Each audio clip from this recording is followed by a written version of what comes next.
Not in my backyard. Not in my backyard. We all know that one, right? NIMBY. NIMBY, NIMBY, NIMBY. Not in my backyard. I had the opportunity to sit on a committee in for the city that I live in, and I try to be a civically minded person and active in the communities that I live in with things that are important to me. And I got the opportunity, or I got invited to sit on this committee that would approve rezoning, redistricting of things. So if somebody wanted to build a second level onto their house, or a commercial project wanted to change the way that it was zoned because something else wanted to go in, the process was that it started with a local hearing, and then eventually the city council votes on it ultimately. But I thought, yeah, that'll be interesting. It'd be kind of cool to learn about different projects going on. But buddy, that was a mistake because NIMBY, whew, that's a powerful thing. So you got people showing up, and I'm sitting 10 feet away from these people and potentially going to be telling them that no, you can't add on to your house, or it's some neighbor saying that they don't want Steve next door to add on to his or her house. And it's just, it was the most uncomfortable thing in the world. It's like, well, there's no way I'm doing this because I don't want to be the object of these people's ire when I'm telling them that something is going to go in their backyard, or that they cannot change what's going on in the backyard. See, it's a powerful thing. I guess that's the moral of the story. But people don't want a landfill in their neighborhood. They don't want a prison. They don't want a power plant. They don't want data centers. They don't want a noisy neighbor. We don't want crime. We don't want traffic. We don't want pollution. Those are all really understandable things. It's easy to know, buddy, I don't want that at all. No, thank you. Opt out. But here's a different question. What do you want in your backyard? What do you want? Not literally, but metaphorically, with the backyard being your life, the backyard being your body, your mind, your relationships, your bank account, your 401k balance, your calendar, your family, your neighborhood, your community. Because most of us have become incredibly skilled at identifying that stuff that we don't want. I don't want debt. I don't want stress. I don't want any drama. I don't want unhealthy food. Don't want conflict. Don't want to be around dishonest, disingenuous people. I don't want to work in a dead end job. I don't want any anxiety. Great, fine. But that leaves one very important question still unanswered. What are you trying to grow? Because every backyard is going to become something. If you ignore it, especially if you ignore it, if you leave your yard unattended for long enough, nature certainly doesn't wait. Weeds arrive immediately. Like, I think that weeds just popped up in my backyard in the last minute. Pests arrive. Things decay. Your life, well, that works almost exactly the same way because our bodies do not accidentally become stronger. Your relationships do not accidentally become deeper. Your finances do not ultimately or accidentally become stronger, and communities do not accidentally become safer. Everything that's worth having must be planted, it must be protected, and it must be maintained. That's stewardship. It's understanding that this is of value.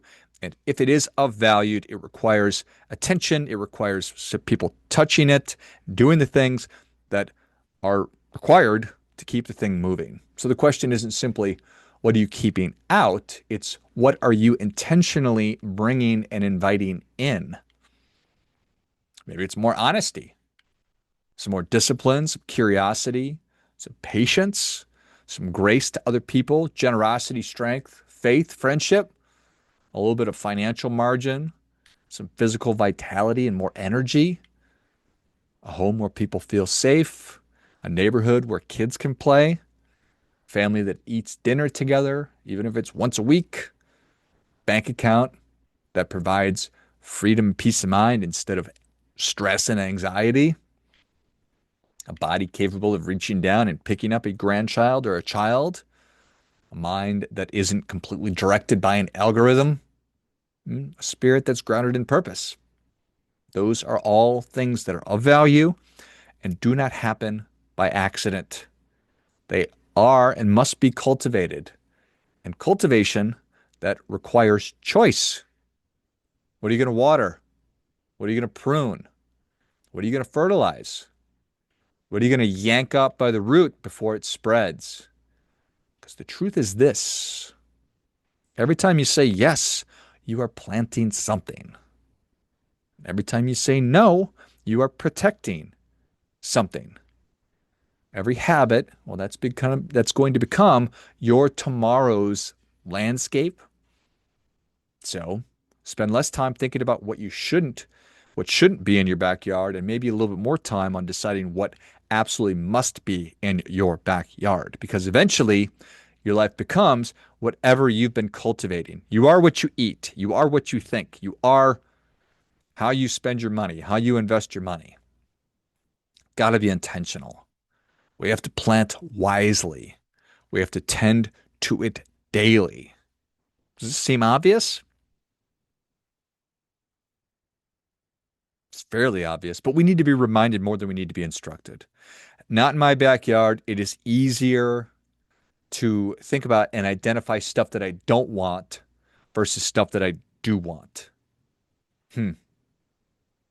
Yet we find ourselves saying yes to more things than we say no to. Think that that's right? Do you think that you say yes to more things or no to more things?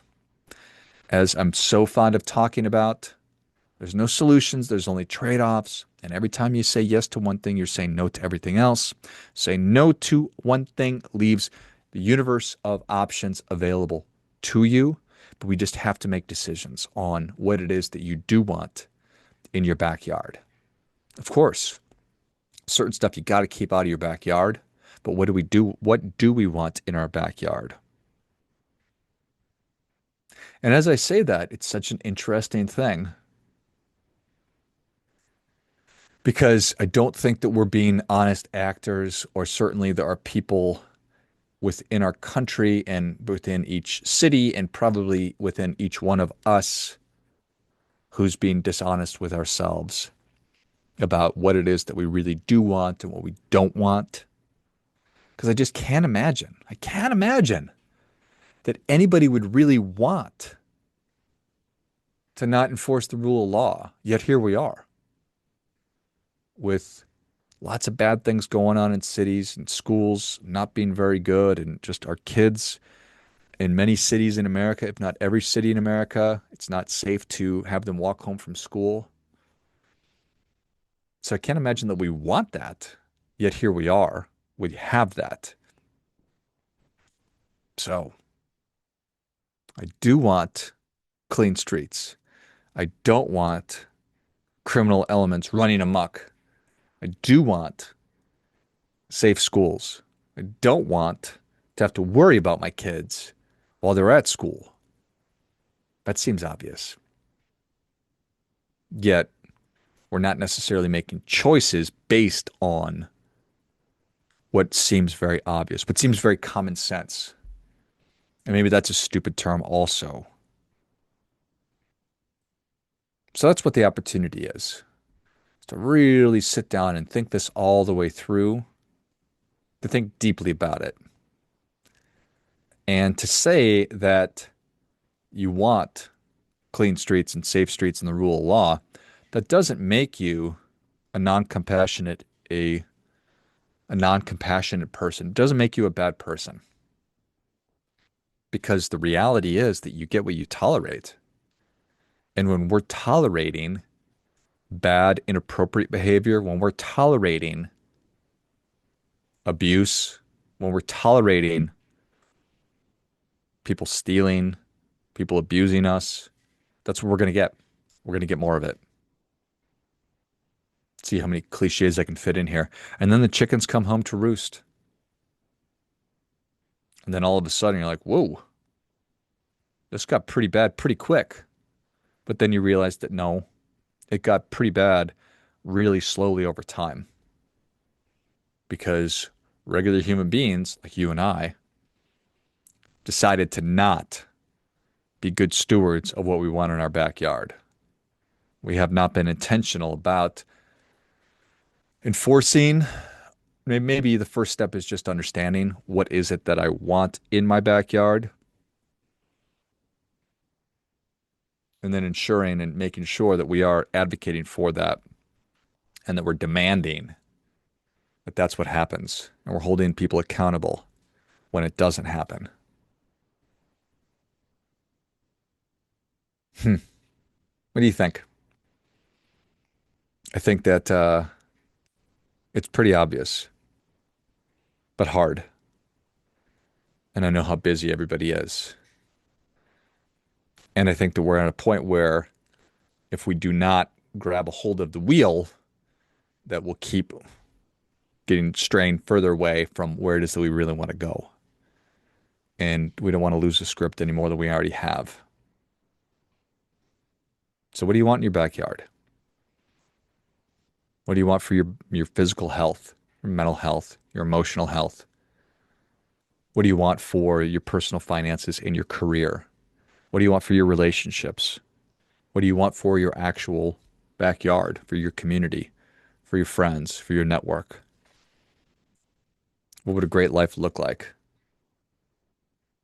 Decide, figure out what must be done in service of that great life, and then get to work executing on a daily basis. I guess what I'm talking about is do your part by doing your best.